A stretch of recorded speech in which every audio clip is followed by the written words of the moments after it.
నా పేరు ఎస్తేర్ పాల్ అండి. మరి నేను ఒక క్రైస్తవ కుటుంబంలోనే జన్మించాను. అయితే మరి హెబ్రోన్ పక్కనే మా ఇల్లు, హైదరాబాద్లో హెబ్రోన్ దగ్గర మా ఇల్లు.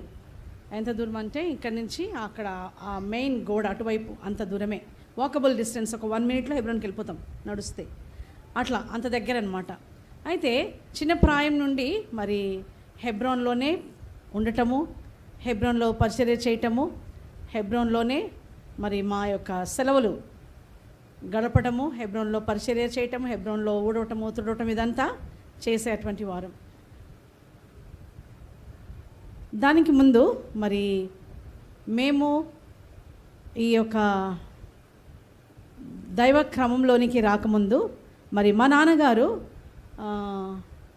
ఒక పాట ద్వారా తను రక్షింపబడ్డారనమాట. ఇట్లా రోడ్ మీద ఎందుకు ఈ మాటలు నేను ఎందుకు చెప్తున్నానంటే, మరి ఆ కాలం అంటే ఆ దినాల్లో దైవికంగా దైవ క్రమం ఎలా ఉండేదో దాని గురించి చెప్పాలని ఇష్టపడుతున్నాను. ఆ రోజుల్లో మరి సువార్త నిమిత్తమై సువార్త ప్రకటించడానికి మరి బిలీవర్స్ అంటే విశ్వాసులు కానివ్వండి, సంఘ కాపర్లు కానివ్వండి, పెద్దలు కానివ్వండి, వీరందరూ బయటికి వెళ్ళినప్పుడు తెల్ల వస్త్రములు మాత్రమే వేసుకునేవారంట. అయితే ఆ తెల్ల వస్త్రములు వేసుకొని వాళ్ళు వీధుల మీద నడుస్తూ ఉంటే దేవదూతలను చూసినట్లు అనిపించేదంట. అట్లా అది ఎంతో సంతోషించే వాళ్ళంట. అది ఎవరో తెలియదు, వాళ్ళు ఎందుకు వెళ్తున్నారో తెలియదు, వాళ్ళు ఏం బోధ చేస్తారో తెలియదు, కానీ వీరు రోడ్డు మీద అలా మరి వీధులెంబడి వెళ్తూ ఉంటే వారు పాటలు పాడుతూ ఈ రీతిగా మరి దేవుని గురించినటువంటి ప్రేమను సువార్తను ప్రకటిస్తూ ఉంటే చాలా సంతోషం ఉండేదంట. అట్లా మా నాన్నగారు కూడా ఒకరోజు మరి నార్కెట్పల్లి అని మన సంగారెడ్డి దగ్గర అనుకుంటుంది, నాకు మెదక్ దగ్గర ఉంది. అయితే ఆ నార్కెట్పల్లి దగ్గరికి మా నాన్నగారు ఒక ఫ్రెండ్ని కలవడానికని వెళ్ళటం జరిగింది హైదరాబాద్ నుంచి. మా నాన్నగారిది ఇక్కడ రావులపాలెం, రాజమండ్రి దగ్గర రావులపాలెం. అయితే అక్కడి నుంచి మరి డాడీ వాళ్ళు మరి ఆ స్నేహితుని కలవడానికి వెళ్ళినప్పుడు అక్కడ డాడీ వాళ్ళు మరి బంగారం కొనడానికని హైదరాబాద్ వెళ్ళాల్సిందే. అట్లా బంగారం కొనడానికని హైదరాబాద్ వచ్చినప్పుడు ఈ ఫ్రెండ్ని కలవడానికని ఆ ఊరు వెళ్ళారంట. వెళ్ళినప్పుడు వీరిద్దరు కలిసి ప్రయాణం చేస్తూ ఉంటే దారిలో మరి ఈ యొక్క సమూహము సువార్త ప్రకటించేటువంటి గుంపు కనిపించారంట. కనిపించినప్పుడు వారిని ఈ పాట ఆకర్షించిందిగా ఉంటుంది. ఇంత చక్కటి పాట ఎప్పుడు నేను వినలేదే, యెహోవా నా బలమా, యథార్థమైనది నీ మార్గం, పరిశుద్ధమైనది నీ మార్గం అని వీళ్ళు పాడుతూ ఉంటే చాలా సంతోషం వేసిందంట. ఏంటి ఈ పాట అని అలా నిలబడి వింటూ ఉన్నారంట. వారు చాలాసేపు అక్కడ ఆ పాట పాడిన తర్వాత వాక్యం ప్రకటిస్తూ ఉన్నారంట. సరే నాన్నగారు ఆ పాట ద్వారా పట్టబడ్డారు. ఆ రీతిగా మరి ఇంటికి వెళ్ళాలంటే భయం, ఇంట్లో రానివ్వరని అప్పుడు మీకు ఎక్కువగా మరి సువార్త గురించి దేవుని వాక్యం గురించి వినాలని ఉంటే పలానా ఇంటిలో మరి సువార్త కూటం ఉంటుంది, మీరు సాయంత్రం పూట అక్కడికి వచ్చినట్లయితే ఇంకా ఎక్కువ గురించి దేవుని తెలుసుకోవచ్చు అన్నప్పుడు మా నాన్నగారు అక్కడికి వెళ్ళటం జరిగింది. అక్కడికి వెళ్ళినప్పుడు అక్కడ మరి చూస్తూ ఉంటే ఎవరు అంటే ఎవరు తెలియదు, కొత్త వ్యక్తి, యవనస్తుడు అందులో. మరి ఎలా లోపలికి వెళ్ళాలా, వాళ్ళు ఇంటికి లోపలికి రమ్మన్నారు అని చెప్పేసి అక్కడ బయట నిలబడే చూస్తూ ఉన్నారంట. చూస్తూ ఉంటే వాళ్ళ ఫ్రెండ్ అన్నారంట, అరే నీకేమైనా పిచ్చి పట్టిందా, నువ్వేంటి ఇక్కడ నిలబడి అది అక్కడ వాళ్ళ దగ్గరికి వెళ్దాం అనుకుంటున్నావు, ఇంకా విన్నాం కదా పాట, నీకు పాటలు ఇష్టం కదా, పాటల వరకు విన్నాం కదా, ఇంకెళ్ళిపోదాం పదా అని అంటే మా నాన్నగారికి వెళ్ళడానికి ఇష్టం లేక అక్కడే నిలబడ్డారంట. ఆ రీతిగా మా నాన్నగారిని ఒక సహోదరి వచ్చి బయటికి మరి తమ్ముడు లోపలికి రా అని పిలిచిందంట. ఎప్పుడైతే ఆమె ఈ మాట పలికిందో మా నాన్నగారిని ఆయనకు చాలా సంతోషం కలిగించింది, ఆశ్చర్యం కలిగించిందంట. ఈ వ్యక్తి ఎవరో నాకు తెలియదు కదా, ఎంత ప్రేమతో తమ్ముడు అని పిలిచి లోపలికి రమ్మని ఆహ్వానించింది. ఆ ప్రేమనే తన జీవితాన్ని మారుస్తూ వచ్చింది. అందుకే నేను చెప్పాను, స్త్రీలంగా ఆతిథ్యం ఇచ్చేది మరొకడి.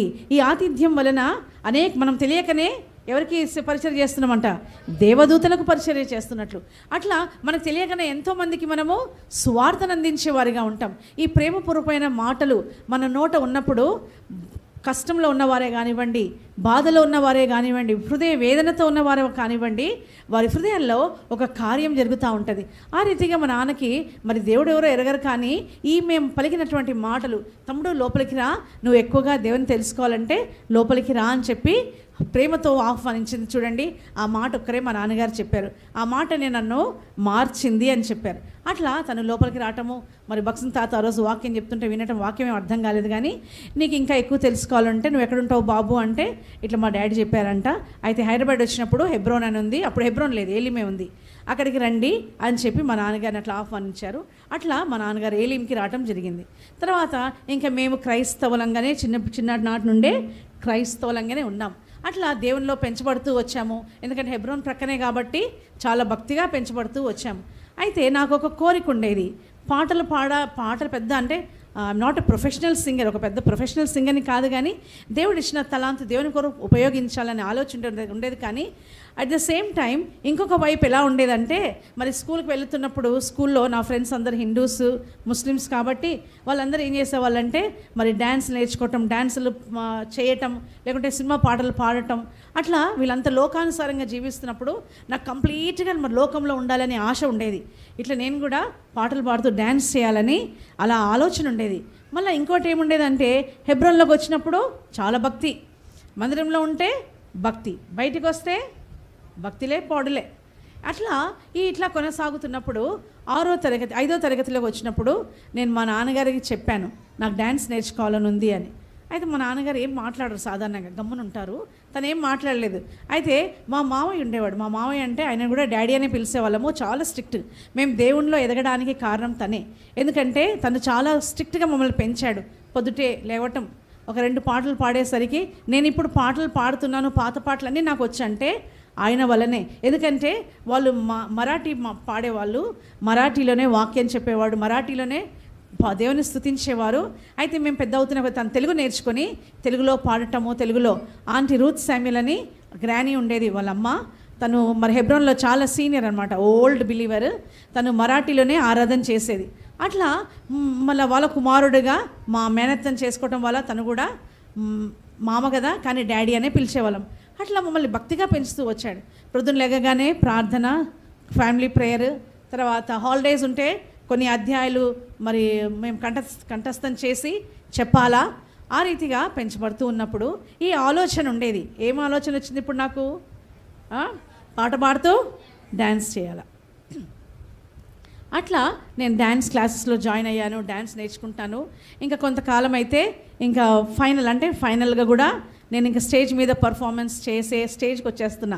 అయితే ఆ టైంలో నాకు మరి మందిరంకి వస్తే మళ్ళీ భక్తిగా పాటలు పాడటం, హెబ్రోన్ ఆంటీ వాళ్ళతో సంతోషంగా ఉండటం, వాళ్ళు చెప్పే పని చేయటం, ఎంత మంచిది ఎస్తేర్ అనిపించుకోవటం, మళ్ళీ స్కూల్కి వస్తే మళ్ళీ ఈ పనులు, సినిమా పాటలు పాడటం, సినిమాలు చూడటం, ఇట్లాంటివన్నీ. ఇంట్లో చూడడానికి అవకాశం ఉండదు కదా, పక్కింటికి వెళ్ళి చూడటం, ఇట్లాంటి పనులన్నీ చేస్తూ ఉంటే ఇంకా ఒకటి ఆలోచన వచ్చింది. ఎప్పుడు హెబ్రోన్లోకి వెళ్ళగానే ఆర్ యూ బోర్న్ అగైన్ అని అడిగేవాళ్ళు, నువ్వు రక్షణ పొందావా? నేను అనుకునేదాన్ని వీళ్ళకి ఇంకా ఈ మాట తప్ప ఇంకొక మాట రాదా? Are you born again, are you born again అంటారు. ఏంటి ఇప్పుడే బోర్న్ అగైన్ అయితే ఇవన్నీ ఎట్లా లోకం ఎట్లా అనుభవించేది? నేను పెద్దదాన్ని అయినాక, ముసలామని అయినాక, లేకుంటే ఏదన్నా రోగం వస్తే అప్పుడు యేసయ్య నన్ను క్షమించంటే కూడా అప్పుడు క్షమించేస్తాడు కదా యేసయ్య. ఇప్పుడే ఎందుకు నేను రక్షణ పొందాలా? ఇప్పుడే నాకు అవసరం ఈ రక్షణ అని మనసులో అనుకునేదాన్ని అనమాట. అట్లా ఉన్నప్పుడు మరి ఒకరోజు యూత్ క్యాంప్ జరుగుతూ ఉంది. యూత్ క్యాంప్ జరుగుతూ ఉంటే అప్పుడు మేము చిన్నపిల్లలమే, నేను 7th క్లాస్లో ఉన్నాను. అయితే ఆ టైంలో చాలా స్ట్రిక్ట్గా ఉండేది. యవనస్తులంటే యవనస్తుల గుడికే 14-15 సంవత్సరాలు ఉంటేనే యూత్ క్యాంప్కి రావాలా, 25 లోపు వారే యూత్ క్యాంప్లో ఉండాలి, ఇంకా పెద్దవాళ్ళు ఉండడానికి లేదు. ఇప్పుడు అందరినీ అలౌ చేస్తున్నారు కానీ ఆ టైంలో హెబ్రోన్లో అస్సలు అలౌ చేసేవాళ్ళు కాదు. అయితే మేము చిన్నపిల్లలం, పుట్టింది పెరిగింది హెబ్రోనే కాబట్టి మమ్మల్ని ఎవరిని వద్దు అనేవాళ్ళు కాదు, రావద్దు అనేవాళ్ళు కాదు. అందుకని మేమందరం హెబ్రోన్లో యూత్ క్యాంప్ జరుగుతుంటే వెళ్ళినప్పుడు ఆ రోజు వాక్యం ఏం చెప్పారో వినలేదు, బాగా అల్లరి చేసేవాళ్ళం. హెబ్రోన్లో ఏం వాక్యం చెప్పారో అంకుల్ చెప్తా ఉన్నారు కానీ ఏం వినలేదు. అయితే గ్రూప్ డిస్కషన్స్ జరుగుతూ ఉంటే ఒక ఆంటీ అడిగింది అందరినీ, అమ్మ రక్షణ పొందిన వాళ్ళందరూ చేతులు ఎత్తండి అంది. అబద్ధం ఆడలేను కదా మందిరంలో, అందుకే మౌనంగా కూర్చున్నా. అయితే అందరినీ చూస్తూ వచ్చింది. ఆమె అనుకుంది నేనే ముందెత్తుతానేమో అనుకుంది పాపం, కానీ నేను తల కిందకి ఉంచుకొని కూర్చున్నా, సిగ్గుతో తలదించుకొని చూస్తూ ఉన్నా. అప్పుడు ఆ ఆంటీ అన్నారు, ఏంటి ఎస్తేర్ ఇంకా రక్షణ పొందలేదా నువ్వు అని అన్నారు. అనేసరికి నాకు ఒకలాగా అయిపోయింది.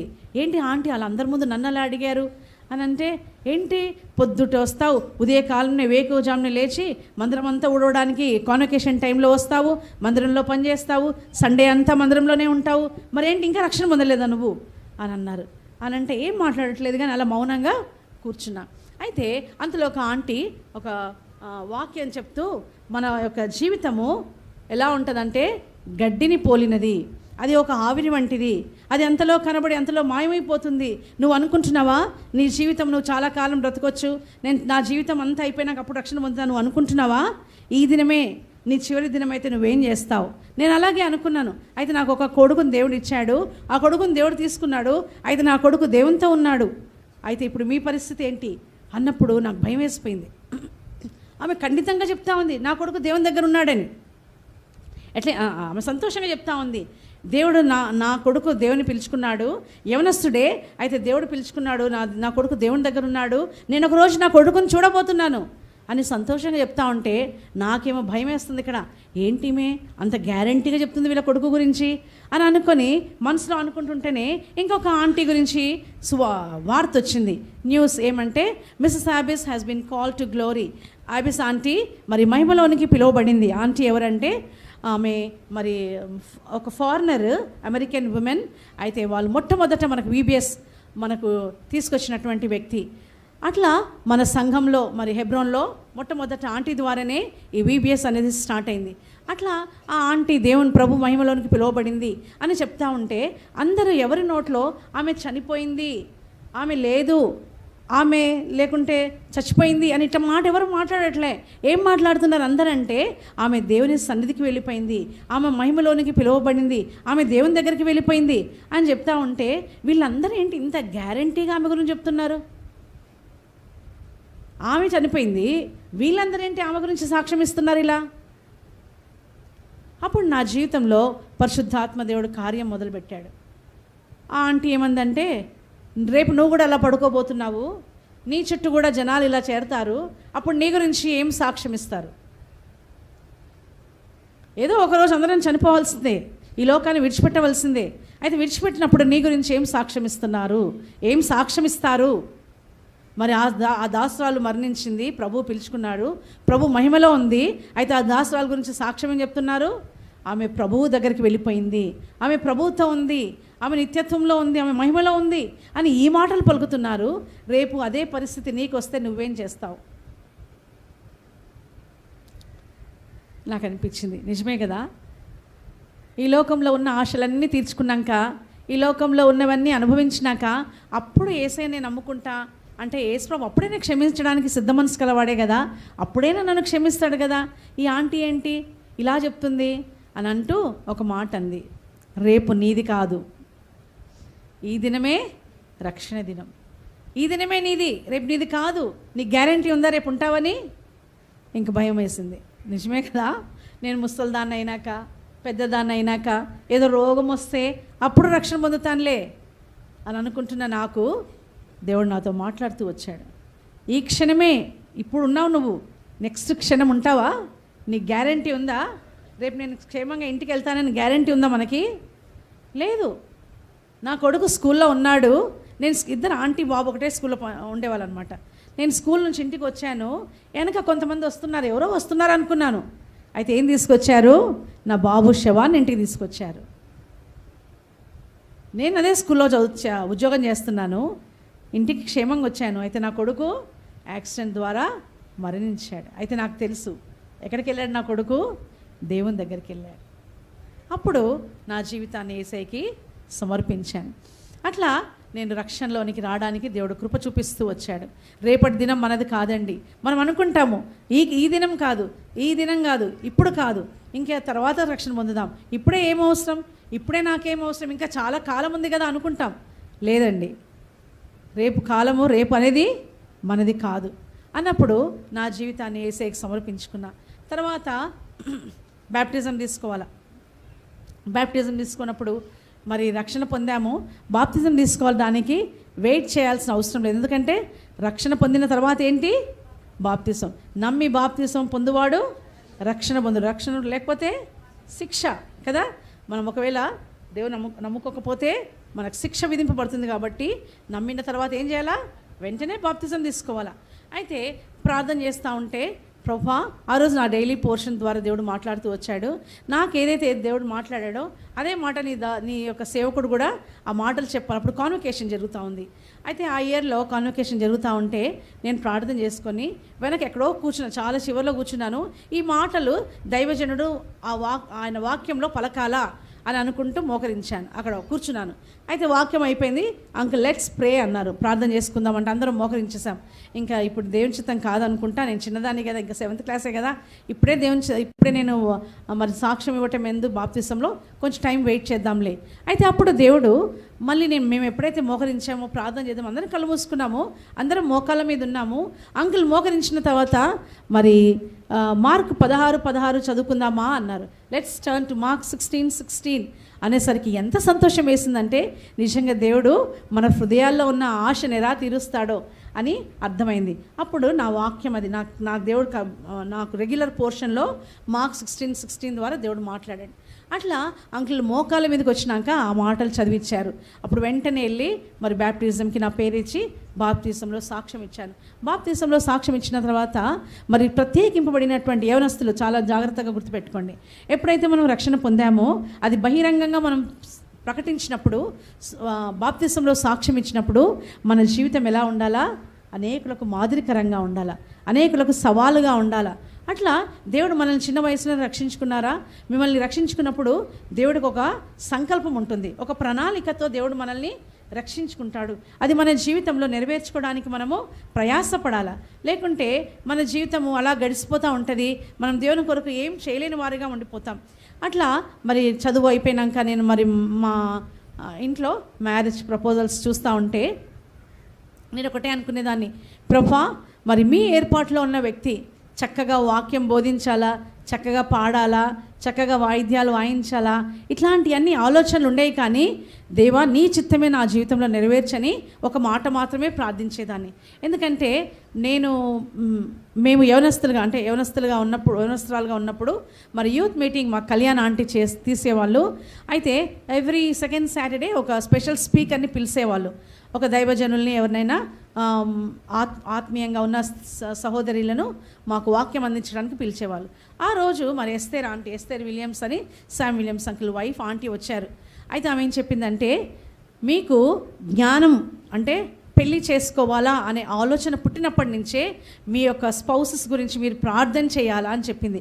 అలా అప్పటి నుంచి ఎప్పుడైతే నేను ఆ మాట విన్నానో అప్పటి నుంచి ఎప్పుడైతే గుర్తొస్తుందో పెళ్ళి అని, అప్పుడు నేను ప్రార్థన చేసేదాన్ని, ప్రభువా మీ ఏర్పాట్లో ఉన్న వ్యక్తిని నాకు దయచేయని ప్రార్థన చేసేదాన్ని. ఇది చాలా ముఖ్యం. ఇక్కడ చాలామంది యవనస్తులు ఉన్నారు కాబట్టి మీరు ఇంకా పెళ్ళిళ్ళు కాకపోతే మీరు ఇప్పటి నుంచే ప్రార్థించండి, ప్రభువా మీ ఏర్పాట్లో ఉన్న వ్యక్తులను మాకు దయచేయండి, ఆ వ్యక్తినే మాకు దయచేయండి అని ప్రార్థన చేసినప్పుడు తల్లిదండ్రులు కూడా మరి ఇక్కడ అనేకమైన తల్లులంగా ఉన్నాము, ఈ విషయంలో ఎక్కడ పొరపాటు చేయొద్దండి. ఒకసారి మనం పొరపాటు చేశాక ఆ పొరపాటుని మనం సరి చేసుకోలేము. చాలామంది యవనస్తులు బాధపడుతూ ఉంటారు, అక్క వాళ్ళ చుట్టాలని ఇచ్చారక్క, వాళ్ళ సొంత వాళ్ళని తెలిసిన వాళ్ళని ఇచ్చారక్క, రక్షణ లేదక్క, దేవుడెవరో ఎరగడక్క, మందిరానికి తీసుకురాడక్క, మందిరానికి తీసుకెళ్ళరక్క, ఎంతోమంది బిడ్డలు కన్నీరు పెడతా ఉంటారు. దయచేసి తల్లులంగా ఎప్పుడు మనం అటువంటి పొరపాట్లు మాత్రము చేయొద్దు. దైవికమైన బిడ్డలకి దైవికమైన పిల్లలనే ఇవ్వడానికి ప్రార్థించాలా, కనిపెట్టాలా. లేట్ అయినా పర్వాలేదు, దేవుడు శ్రేష్టమైన బిడ్డలకు ఇస్తాడు. తొందరపడి మాత్రము వివాహాలు చేసి వారి జీవితాల్ని మనము పాడు చేయొద్దు. అట్లా మరి నేను ప్రార్థన చేస్తున్నప్పుడు మేము కొంతమంది మరి హెబ్రోన్లో సిస్టర్స్ అక్క వాళ్ళు కూడా, పెద్ద మేరకు ఇట్లా కొంతమంది అక్క వాళ్ళు కూడా మేము కలిసి ప్రార్థించుకునే వాళ్ళం. అట్లా ప్రార్థనలో మరి పురికొల్పు అంటే ప్రోత్సహించేవారు, పురుకొల్పేవారు. ఏ రీతిగా ప్రార్థించాలా, ఏ రీతిగా ప్రార్థనలో కనిపెట్టాలా, అటుది మేము హెబ్రోన్లో చాలా నేర్చుకున్నాం. నైట్ ప్రేయర్స్ కూడా మాకు ఉండేవి. అట్లా మరి ప్రార్థించాలన్నప్పుడు నేను ఒక షరతు పెట్టాను, ప్రభువా మరి ప్రపోజల్ వచ్చింది, మరి మీ ఏర్పాటు ఏంటి ఈ విషయంలో అన్నప్పుడు దేవుడు స్పష్టంగా నాతో దైవజనం ద్వారా మాట్లాడుతూ వచ్చాడు. ఫస్ట్ అబ్రహాం గురించి మాట్లాడారు ఆ రోజు అంకుల్ వాక్యము యూత్ క్యాంప్లో. తర్వాత పౌలు గురించి మాట్లాడారు. నేను అనుకున్నాను హెబ్రోన్లో ఒక అబ్రహాం పాల్ అని ఒక బ్రదర్ ఉండేవాళ్ళు, అమ్మో పేరు కానీ అబ్రహాం పాల్ కాదు కదా అని మనసులో అనుకున్నప్పుడు నాకు అబ్రహాం అంటే ఇష్టము, పాల్ అంటే ఇష్టం, కానీ రెండు కలిపిన పేరు ఇష్టంలే. అయితే నేను అనుకున్నాను ఏ పేరైనా దేవుడు ఎవరిని ఇస్తున్నాడో మరి నాకు అని అలా అనుకున్నాం మనసులో. అయితే మమ్మీ వాళ్ళు వెళ్ళి వచ్చాక నేను మొట్టమొదట అడిగింది, అమ్మ ఏం పేరమ్మా అని అడిగాను. మా అమ్మ చెప్పారు అబ్రహాం పాల్ అని.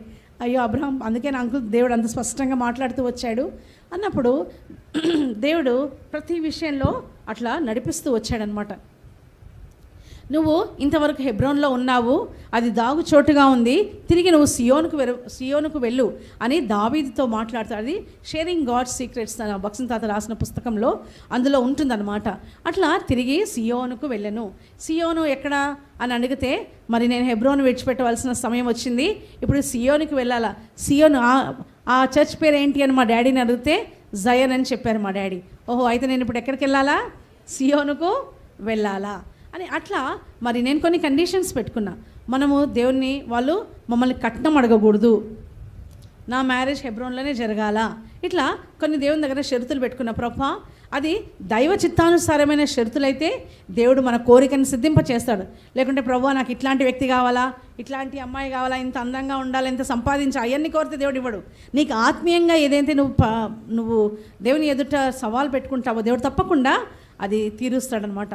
అట్లా మ్యారేజ్ అయిపోయినాక నేను అంతకుముందే మరి హెబ్రోన్లో సిస్టర్స్ ద్వారా బయటికి వెళ్ళేదాన్ని, తర్వాత యూత్ మినిస్ట్రీలో పాలు పొందేదాన్ని, డోర్ టు డోర్ మినిస్ట్రీ ఎప్పుడైనా వీలుంటే వెళ్ళేదాన్ని. అదే కాకుండా మరి క్యాంప్స్కి వెళ్ళేదాన్ని, ఇప్పుడు ఆర్ఫన్ స్కూల్స్కి వెళ్ళేదాన్ని.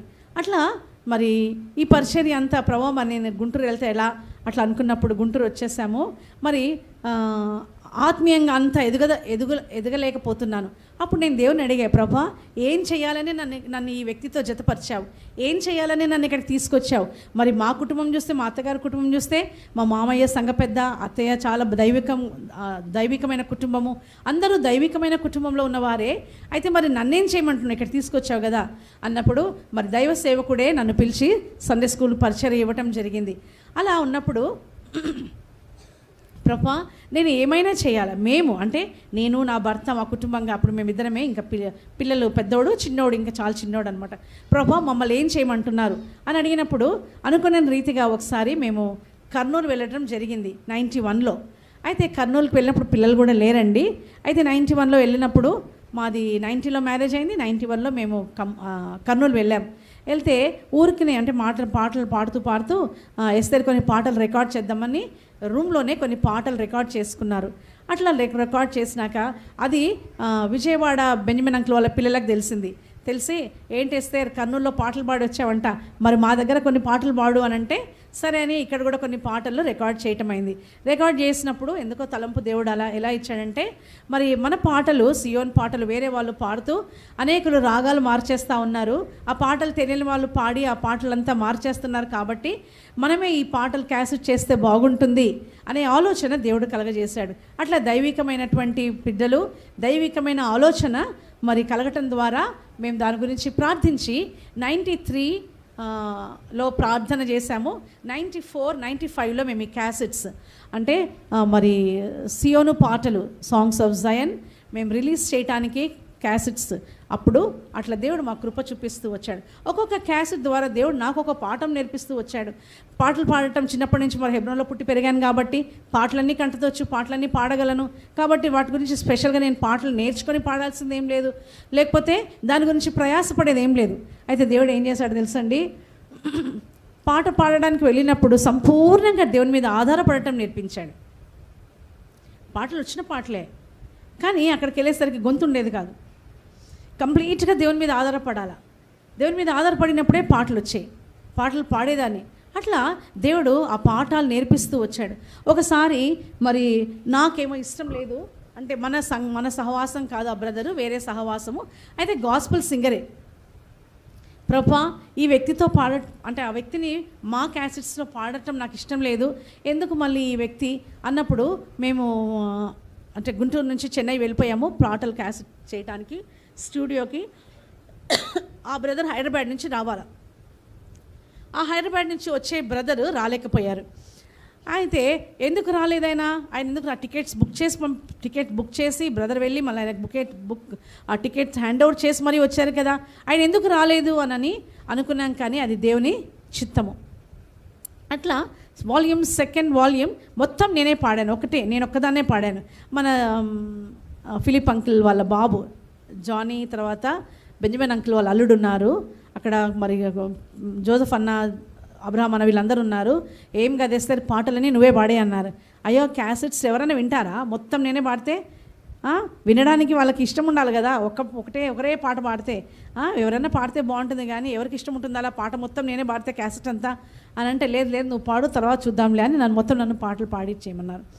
తర్వాత దేవుని మహిమార్థమై చెప్తున్నానండి, మరి ఆ ఒక్క క్యాసెటే చాలా సేల్ అయిందని మాకు ఎవరైతే సేల్ చేస్తున్నారో వాళ్ళు చెప్పారనమాట. అట్లా ప్రతి విషయంలో దేవుని పైన ఆధారపడినప్పుడు, దేవుని పైన ఆనుకున్నప్పుడు దేవుడు తన కృప చూపిస్తూ వచ్చాడు. అట్లా మరి బ్రదర్కి అదేంటంటే ఆశ. ప్రతి పాట, ఆ పాటలని తనే సెలెక్ట్ చేసేవాళ్ళు, మ్యూజిక్ అంతా తనే సెలెక్ట్ చేసేవాళ్ళు. మ్యూజిక్ వాయించేవారు కూడా ప్రార్థనతోనే ఆరంభించే వాళ్ళం. ప్రార్థన అంటే వాళ్ళు ఎంత భక్తిగా ఉండేవాళ్ళంటే, అందరూ హిందువులే అయితే వారికి భయం, దేవుని ఎడల భక్తి. ఒక పాట వాయిస్తూ ఉంటే ప్రసాద్ గారని తబలిస్ట్ తను అడిగారు, అమ్మ ఈ పాటలను ఎవరు రాశారమ్మా, ఈ పాట చాలా బాగుంది అని. అట్లా ఆ అంకుల్కి, ఆ తబలిస్ట్కి మరి ఇంత పెద్ద పెద్ద బొట్లు పెట్టుకొని వచ్చాడు. అయినా ఆ పాట వాయిస్తుంటే ఆయనకు వణుకుడు వచ్చేసిందంట. పాటలు వాయిస్తూ ఉంటే, మేము వాయించలేకపోతున్నామమ్మా, ఈ పాట ఇంత చక్కగా ఉందమ్మా, ఇంత బాగా రాశారమ్మా, ఎవరు ఈ పాట? నేను చెప్పాను, అది ఏదో రాసిన పాటలు వచ్చిన వారు రాసిన పాట కాదండి, లేకుంటే వారికి ఆ యొక్క టాలెంట్ ఉండి రాసిన వారు కాదు, కానీ వాక్యం విని వాక్యానుసారంగా వ్రాయబడినటువంటి పాటలు అని చెప్పినప్పుడు ఎంతో సంతోషం వేసింది. అట్లా మరి వారికి అట్లా చెప్పినప్పుడు చాలా సంతోషించేవాళ్ళు. ఇంకొకసారి ఏమైందంటే, మేము హైదరాబాద్లో చేస్తున్నాం, ఫస్ట్ టైం అది హైదరాబాద్లో క్యాసెట్స్ చేయటం. అయితే అది ఎప్పుడు చెన్నైలో చేసేవాళ్ళం, ఆ ఇయర్ హైదరాబాద్లో చేద్దామని వెళ్తూ ఉంటే, ఇక్కడి నుంచి నేను వెళ్ళేంతవరకు బాగానే ఉన్నాను, నల్గొండ దాటాక నా గొంతు పోయింది. అయితే అక్కడ ఏమైందంటే, ప్రభా ఎందుకు నన్ను తీసుకొచ్చావు, నా గొంతు పోయింది, అది అప్పుడే ముందే ఆపేస్తే ఆగిపోయే వాళ్ళం కదా, ఇప్పుడు ఇంత ఇన్వెస్ట్ చేసి స్టూడియోకి డబ్బులు కట్టి ఈ ఆర్కెస్ట్రా ప్లే చేసే వారందరికీ అడ్వాన్స్లు ఇచ్చి, ఇప్పుడు నా గొంతు లేదు, నేను ఎలా పాడగలను అన్నప్పుడు, దేవుడు ఎంత గొప్పవాడంటే, ఆయన యొక్క సిలువ యొక్క శక్తిని నేను చూడడానికి దేవుడు ఆ టైంలో నాకు కృప ఇచ్చాడు. ఎట్లా అంటే, ఇట్లా చిన్న రూమ్ ఉంటుందిమా, ఈ చిన్న రూమ్లో నేనున్నాను, అక్కడ మ్యూజిషియన్స్ అందరు ప్లే చేస్తున్నారు, ఇక్కడ డైరెక్టర్ గారు ఒక హాల్లో ఉన్నారు, వాళ్ళ దగ్గరే బ్రదర్ వీళ్ళందరూ ఎవరైతే వినాలనుకుంటారో పాటలు వాళ్ళు అక్కడ కూర్చొని వింటూ ఉన్నారు. నేను పాడలేను. అయితే అక్కడ నేను ఆ యొక్క మ్యూజిషియన్కి నా యొక్క రాగం ఏ పిచ్లో పాడతానో, ఏ ట్యూనో అని చెప్పడానికి వచ్చాను. ఆయన అడిగినప్పుడు నాకు గొంతు లేదు, అసలు ఏం పాడలేకపోతున్నాను. అయితే ఇంకా నా కళ్ళెంబడి నీళ్ళు వచ్చేస్తున్నాయి, బయటికి వెళ్ళాను, ప్రార్థన చేసుకున్నాను, ప్రభా నేను పాట పాడలేకపోతున్నాను కదా, ఏం పాడతాను ఇప్పుడు? వాళ్ళు మ్యూజిక్ ఆన్ చేస్తే, వాళ్ళు మ్యూజిక్ ప్లే చేసే టైంకి నేను పాట పాడాలా, మరి ఎలా పాడతాను ఈ పాట అనుకున్నప్పుడు దేవుడు నాకు ఒక తలంపు తీసుకొచ్చాడు. సిలువ శక్తిని నువ్వు ఇప్పుడు గుర్తించాలా. ఆ రూమ్లోకి వెళ్ళాక నాకేం కనబడట్లే, ఒక సిలువ ఒకటే కనిపిస్తుంది. ఆ సిలువ శక్తి అంటే ఆనాడు దేవుడు చేసినటువంటి, సిలువలో చేసినటువంటి ఆ కార్యము ఈనాడు నాకు జయ జీవితం ఇస్తుంది, జయించుదానిగా చేస్తుంది. నా మట్టుకైతే నేను పాడలేను, గొంతు లేదు, పాడే అవకాశమే లేదు. అయితే దేవుని యొక్క శక్తి ఎంత గొప్పదో నేను ఈరోజు అనుభవించాలా అని వాక్యం చదువుతూ ఉంటే, నేను లెవిటికస్ చదువుతూ ఉన్నాను, బయటికి వెళ్ళినప్పుడు నాకు ఒక వాక్యం వచ్చింది, దౌ షల్ట్ బీ ఫ్రూట్ఫుల్, నువ్వు ఫలించుదానవుగా ఉందువు, ఫలించెదవు అని అలా తెలుగులో ఉంటుంది. అయితే దౌ షల్ట్ బీ ఫ్రూట్ఫుల్ అనే మాట ఒకటే తీసుకొని నేను పాడడానికని లోపలికి వెళ్ళాను. ఫస్ట్ పాట నాదే, అక్కడ మ్యూజిక్ వస్తూ ఉంది, నేను ఆయనను చూస్తూ ఉన్నాను, కానీ నా గొంతు ఏం లేదు. అయితే ఆ మ్యూజిక్ వచ్చే టైంలో నా ధ్యానం అంతా ఎక్కడుంది? సిలువ మీద ఉంది. దేవుడు సిలువలో చేసినటువంటి ఆ త్యాగాన్ని, సిలువలో చేసినటువంటి ఆ గొప్పతనాన్ని నేను అనుభవిస్తూ వచ్చాను. కాబట్టి ఆ దృశ్యం చూస్తున్నప్పుడు, ప్రభు ఆ పునరుద్ధాన శక్తిని ఇప్పుడు నేను అనుభవించాలా అని ఎప్పుడైతే ఆ బ్రదర్ ఇట్లా మ్యూజిక్ డైరెక్టర్ ఎప్పుడైతే ఇట్లా అన్నారో, నాకు పాడటం అనమాట, అంటే పాడుతున్నాను. ఎంత సంతోషం వేసిందంటే గట్టిగా ఏడవాలనిపించింది. ఆ పాట పాడటం మధ్యలో ఆపేసి పెద్దగా ఏడవాలనిపించింది. దేవుడు ఎంత గొప్పవాడంటే, మనం చిన్న విషయాల గురించి అడుగుతాం, కానీ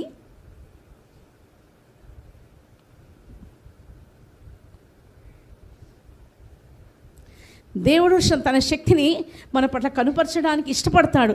మనం అడగాలంతే దేవుని, ప్రభా ఇది చూడాలని నేను ఇష్టపడుతున్నాను అన్నప్పుడు ఆయన మహిమను మనం తప్పకుండా చూస్తాం. అట్లా ఆ క్యాసెట్స్ ద్వారా దేవుడు నాకు పాఠాలు నేర్పిస్తూ వచ్చాడు. అట్లా ఆ చిన్న మినిస్ట్రీ మేము స్టార్ట్ చేయటము, అనేకులు ఎంతోమంది మరి ఆ క్యాసెట్స్ ద్వారా ఆశీర్వదింపబడ్డామని ఎంతోమంది ఫోన్ కాల్స్, ఎంతోమంది ఇట్లా ఉన్నప్పుడు మరి టీవీలో కూడా పాడాలా మీరు అన్నప్పుడు నేను ప్రార్థన చేసుకున్నాము.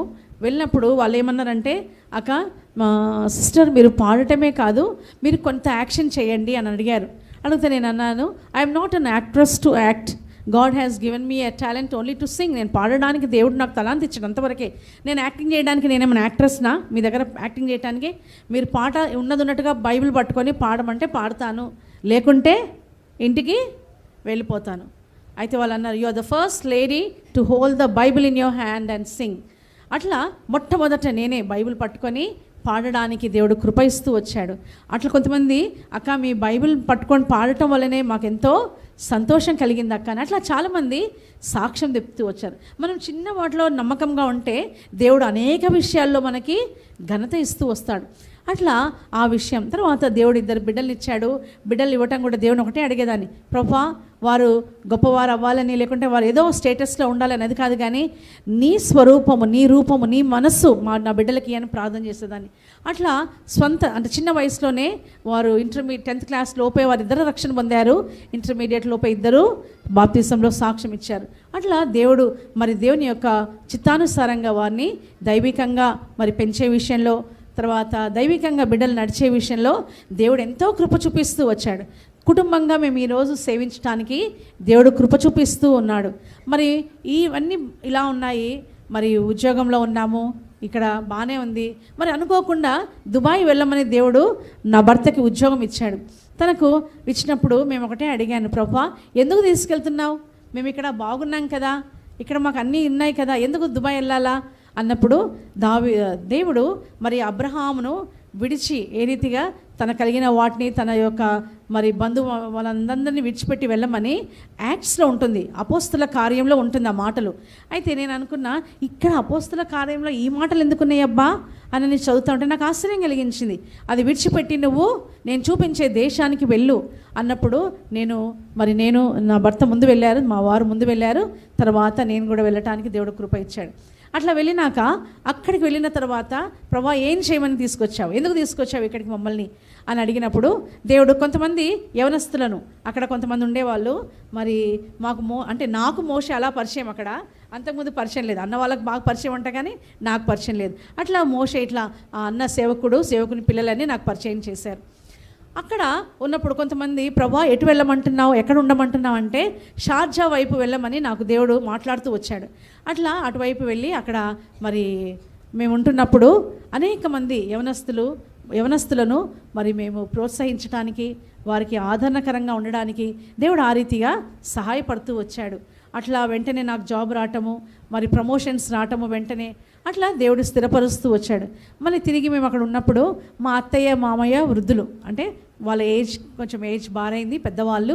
అయితే ప్రార్థన చేసినప్పుడు మరి మా మామయ్య వచ్చేయండి అమ్మా అంటా ఉంటే మరి మేము ప్రార్థన చేశాం. కొంతమంది సేవకులకు చెప్పాము, అన్న ఇట్లా వెళ్ళాలనుకుంటున్నాము అని అంటే, మంచిదేనమ్మా కానీ ఆలోచించుకోండి అన్నారు.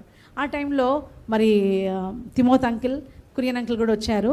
అంకిల్ ఇట్లా వద్దాం అనుకుంటున్నాం ఇండియా అని అంటే, సరేరా ప్రార్థన చేసుకోండి, దేవుడు నడిపిస్తే అలాగే రండి అని చెప్పారు. అట్లా నేను ప్రార్థన చేసినప్పుడు కూడా దేవుడు మరి ఆమోస్ ద్వారా దేవుడు నాతో మాట్లాడుతూ వచ్చాడు, నీ స్వంత ప్రజల దగ్గరికి నువ్వు తిరిగి వెళ్ళు, అక్కడ నేను నిన్ను ఆశీర్వదిస్తాను అని. అట్లా దేవుడు తిరిగి రమ్మన్నప్పుడు నేను వచ్చేస్తుంటే మా స్కూల్లో వాళ్ళందరూ అనుకున్నారు, ఈ టీచర్ ఎందుకు వెళ్తుందంటే మా బాబు అప్పుడు న్యూజిలాండ్లో ఉన్నాడు, న్యూజిలాండ్కి వెళ్తున్నట్టుంది జాబ్ కోసము, ఈమె ఇక్కడ ఏం చెప్పట్లేదు, ఊరికి ఇండియా వెళ్ళిపోతున్నా అని చెప్తుంది అని. అయితే ఫేర్వెల్ ఇచ్చినప్పుడు దేవుడండి మనం చిన్న విషయాల్లో నమ్మకంగా ఉంటే అక్కడ ఒక గొప్ప విషయం జరిగింది, అది చెప్పాలా. ఎందుకంటే ఆ రోజు ఏం జరిగిందంటే, మాకు హెచ్ఓఎస్గా ఒక క్రిస్టియన్ లేడీ వచ్చింది, క్రిస్టియన్, తను చాలా సంతోషించా, మాకు హెచ్ఓఎస్గా క్రిస్టియన్ వచ్చింది, మేము కలిసి చాలా పరిచర్య చేయొచ్చు, ఇక్కడ చాలామందికి సువార్త ప్రకటించవచ్చు అని అలా అనుకున్నాను. అయితే ఆమె టోటల్గా ఇండిఫరెంట్గా బిహేవ్ చేస్తూ ఉంది. తర్వాత తను ఏం పెట్టుకుందో తెలియదు కానీ నా మీద చాలా కోపం వచ్చేసింది ఆమెకి, ఎందుకో తెలియదు. నేను అప్పటికి ఆమెతో రికన్సైల్ అవ్వడానికి ఒకసారి నేను పర్సనల్గా వెళ్ళి అడిగాను, వాట్ ఈస్ ద ప్రాబ్లం అని అడిగినప్పుడు ఆమె ఏం చెప్పలేదు, కానీ నువ్వు పలానా వ్యక్తితో మాట్లాడుతున్నావు కదా, అదే నాకు ప్రాబ్లం అని చెప్పింది. మరి నేను ఒక క్రైస్తవురాలు, అందరితో నేను సమానంగా ఉండాలి, అందరినీ ప్రేమించాలా. అని నేను అన్నప్పుడు ఆ మంది లేదు నువ్వు ఆమెతో సరిగా లేకపోతే నేను నీతో బాగుంటా అనని. అలా నేను ప్రార్థన చేస్తూ వచ్చినప్పుడు ప్రభా ఏంటి అన్నప్పుడు ఏ వ్యక్తితో నేను ఆ వ్యక్తి కూడా అడిగింది, ఆమెని నువ్వు ప్రిన్సిపల్కి కంప్లైంట్ చెయ్యి అని అంటే నేను మౌనంగా ఉన్నా. అయితే దేవుడు ఎంత గొప్పవాడంటే నేను ఒకటే ప్రార్థన చేశాను, ప్రభా ఏంటి ఈమె క్రైస్తవురాలనుకున్నాను, అయితే క్రైస్తవురాలయంగా ఉండి కూడా ఈమె ఇంత వ్యతిరేకంగా ఉంటుంది ఇక్కడ అన్నప్పుడు దేవుడు ఒకటి గుర్తు చేశాడు, నువ్వు ప్రేమించంతే. ఆమెను ఏం చేయాలి? నువ్వు ప్రేమించాలి, నువ్వు ప్రేమ చూపించంతే ఆమెకి, నేను చేసే కార్యం నేను చేస్తా అనని. సండే అంటే మాకు సండే రీఓపెనింగ్ డే కాబట్టి స్కూల్కి వెళ్ళగానే నేను నా సీట్లోకి కూడా వెళ్ళలేదు, వెంటనే ఫోన్ కాల్ వచ్చింది. ఏంటి అంటే ఎస్తర్ ఎవరైతే నిన్ను కష్టపెడతా ఉన్నారో వాళ్ళు హెడ్ ఆఫీస్ నుంచే వాని స్కూల్ కూడా రానియకుండా వాడిని పంపేశారు అనని. నాకు సంతోషం వేయలేదు, కానీ కొంచెం సంతోషం ఏమేసింది, బాధ వేసింది. ఆమె కొంచెం దేవునిలో ఉండి దేవునికి కొంచెం అంటే ఆ దేవుని మాటలు విని దేవునిలో ఉంటే బాగుండేదేమో అనిపించింది, కానీ దేవుడు ఆ టైం ఆమెకి ఇవ్వలేదు. హెడ్ ఆఫీస్కి వచ్చింది, అక్కడి నుంచి అక్కడనే ఆమెని చేసి పంపించేశారు అని చెప్పారు. అట్లా దేవుడు తన బిడ్డలను మనం నమ్మకంగా ఉన్నప్పుడు దేవుడు తప్పకుండా మనల్ని కూడా అక్కడ గణపరుచుకుంటాడు. ఆ రీతిగా అందరికీ అర్థమైపోయింది. ఎస్తేర్ అంత టార్చర్ చేసినా, అన్ని మాటలు ఇష్టం ఉన్నట్టు మాట్లాడినా, తల వంచుకొని ఉండేది, ఏం మాట్లాడేది కాదు, ఎందుకు అలా ఉండేది అనని. అప్పుడు అందరూ అన్నాడు, అమ్మ యేసుప్రభు ఎవరో మాకు తెలియదు, కానీ నీలో మాకు ఎవరు కనిపిస్తున్నారు? యేసుప్రభు కనిపిస్తున్నారు అన్నారు ఒక టీచర్. అయితే ఆమె అన్ని మాటలు అంటా ఉంటే నువ్వు గమ్మునుంటావా, ఎందుకు ఉండాలో, నువ్వు కంప్లైంట్ చేయని ఆమె చెప్పేది ఎప్పుడు. అయితే మౌనంగా ఉండటం వల్ల దేవుడు తన కార్యాన్ని తను నెరవేర్చుకుంటాడు. స్త్రీలంగా దేవుడు మరి మనకు అప్పచెప్పినటువంటి పరిచర్య కానివ్వండి, మనకు అప్పచెప్పిన కుటుంబం కానివ్వండి, ఎక్కడున్నా మనం దేవునికి సాధనాలుగా వాడబడటమే దేవుని యొక్క ఏర్పాటు. దేవుడు మనందరినీ యూనిక్గా తయారు చేశాడు. వాళ్ళం ఇండివిజువల్గా ఎవరికి ఇచ్చే తలాంతు, ఎవరికి ఇవ్వవలసిన తలాంతును ఎవరికి ఇవ్వవలసింది దేవుడు వారికి ఇచ్చాడు. అయితే వాటిని మనం ఏం చేయాలంటే దేవుని కొరకు ఉపయోగించుకోవాలి. నేనేం పెద్ద సింగర్ని కాదండి, అయితే దేవుడు ఇచ్చిన తలాంతును దేవుని కొరకు ఉపయోగించుకున్నాను కాబట్టి దేవుడు తన నామాన్ని ఘనపరుచుకుంటూ వచ్చాడు. అట్లా కొన్ని ఆత్మలు దేవునిలోనికి రావడానికి దేవుడు కృప చూపిస్తూ వచ్చాడు. మనకున్న కొద్ది దాంట్లో ఎప్పుడైతే మనం దేవునికి ఉపయోగకరంగా ఉంటామో, ప్రభా నేనున్నాను నన్ను వాడుకో అంటామో, దేవుడు మనల్ని వాడుకుంటూ వస్తాడు. ఆ రీతిగా మనము అనేకులకు ఆశీర్వాదకరంగా దేవునికి మహిమకరంగా ఉంటాం. అట్టి రీతిలో మరి మేము ఇండియా రావటము. అయితే ఇండియాకి వచ్చిన తర్వాత మాకు సియోన్లో మరి పరిచర్య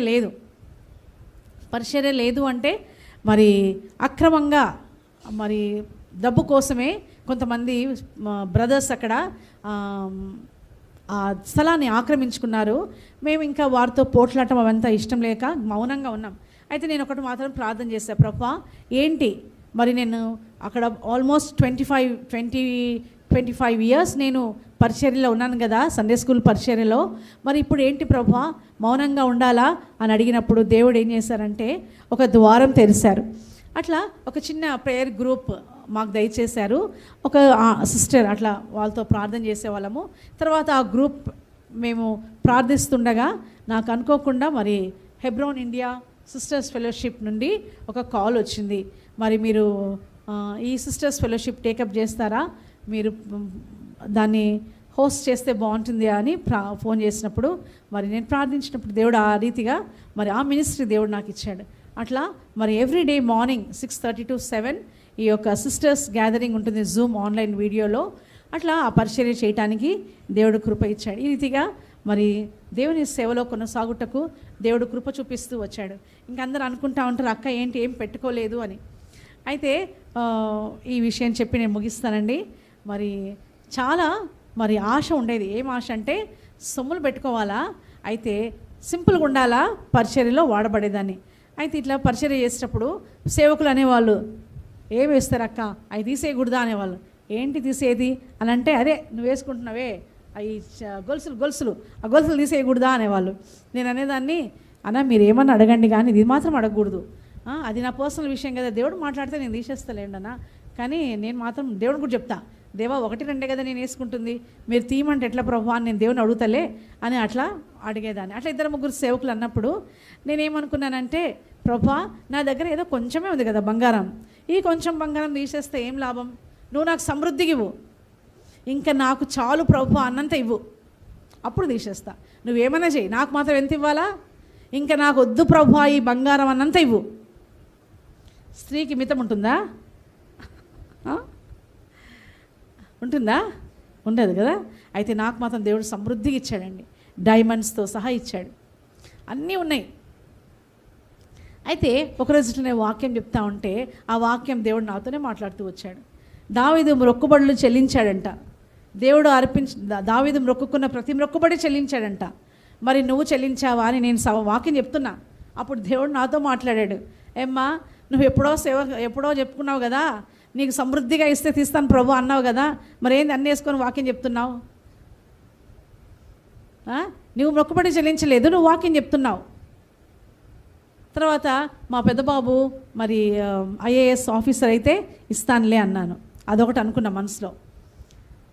అయితే దేవుడు ఏమన్నాడంటే, నువ్వు మొదట వాగ్దానం చేసావు కదా, సమృద్ధిగా ఉంటే తీసేస్తానన్నావు కదా, మరి దేవుడు నీకు సమృద్ధిగా ఇచ్చాడు కదా, ఇంకా నాకు వద్దు అన్నంత ఇచ్చాడు కదా, మరి ఇప్పుడు తీవే నీ వాగ్దానాన్ని నువ్వు చేసుకున్న మొక్కుబడి దేవుడికి చెల్లించావా? నేను ఎలా వాక్యం చెప్తున్నాను మరి?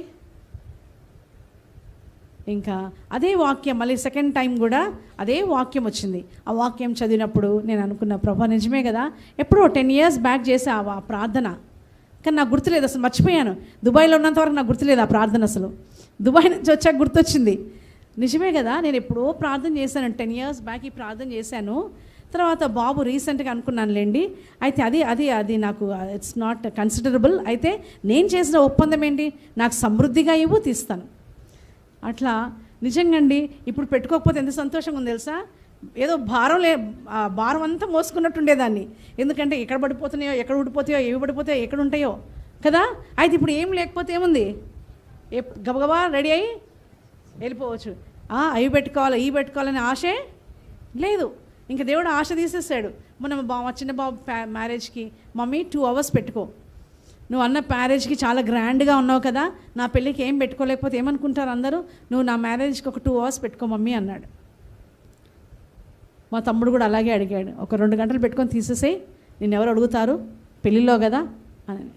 ఒకసారి తీసినాక మళ్ళీ వాటిని పెట్టుకోవడానికి ఇష్టంలే. అట్లా ఇష్టం లేకుండా చేసేస్తాడు దేవుడు.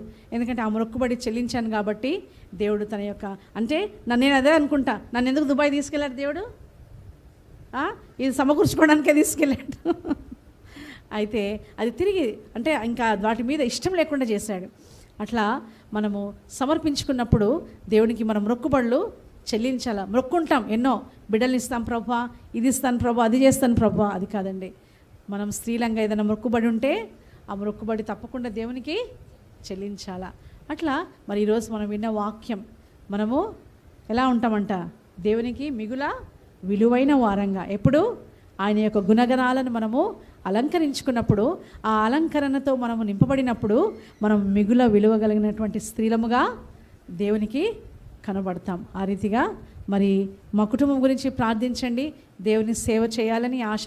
మరి ఎక్కడికి రమ్మన్నా, ఎక్కడికి వెళ్ళాలన్నా అది దేవునికి అందుబాటులో ఉండేటట్లు, మరి దేవునికి ప్రీతికరమైన సేవ చేయడానికి, ఏదో మన ఇష్టమైన సేవ కాదు కానండి, దేవునికి ప్రీతికరమైన సేవ చేసి దేవుని నామం గణపరచబడినట్లు మీరు ప్రార్థించండి. అందరికీ ప్రైజ్ లార్డ్.